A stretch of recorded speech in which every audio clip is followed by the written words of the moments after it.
మహారాష్ట్ర ఎన్నికల ప్రచారంలో తెలంగాణ కాంగ్రెస్పై ప్రధాని మోడీ కీలక వ్యాఖ్యలు చేశారు. తెలంగాణలో కాంగ్రెస్ అధికారంలోకి వచ్చి ఎన్ని రోజులైనా రుణమాఫీ చేయలేదని రైతులు ప్రశ్నిస్తున్నారని అన్నారు మోడీ. అటు రైతు రుణమాఫీపై సీఎం రేవంత్ స్పందించారు. 2 లక్షల అప్పున్న ప్రతి రైతుకు రుణమాఫీ చేశామని అన్నారు ముఖ్యమంత్రి. రుణమాఫీపై ఇద్దరు నేతలు ఏమన్నారో ఒకసారి చూద్దాం. हर चुनाव से पहले कर्ज माफी का झूठा वादा कांग्रेस का पसंदीदा हथकंडा है। तेलंगाना में ये लोग कर्ज माफी का वादा करके सत्ता में आए, लेकिन सरकार बनने के बाद इतना समय गुजर गया, अब किसान कुछ पूछ रहे हैं कि उनका कर्ज माफ क्यों नहीं हुआ। भाइयों और बहनों, हमें भूलना नहीं है, महाराष्ट्र में भी कांग्रेस और महाआघाड़ी सरकार ने सिंचाई से जुड़े कितने कामों को रोक कर रखा था। जब एनडीए सरकार आई, उसने इस दिशा में तेजी से काम किया.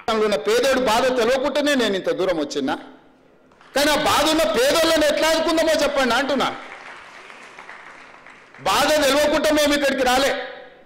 బాధ తెలిసి ఒక్కొక్క మెట్టు ఎక్కుకుంటా ఆ పేదలకు అండగా నిలబడుకుంటూ వచ్చినాము.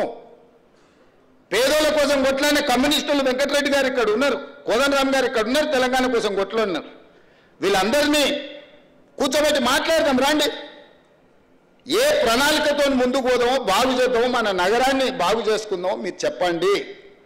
ఏది చేసినా అడ్డం పడి శనీశ్వరులాగా, శని కాలకే మూటలాగా ప్రభుత్వం ఏ కార్యక్రమం చేసినా, రైతు రుణమాఫీ చేసినామే 25 రోజుల్లో 18,000 కోట్ల రూపాయలు 22,22,663 మంది రైతులకు 2 లక్షల అప్పున్న ప్రతి రైతుకు మాఫీ చేసిన నేను.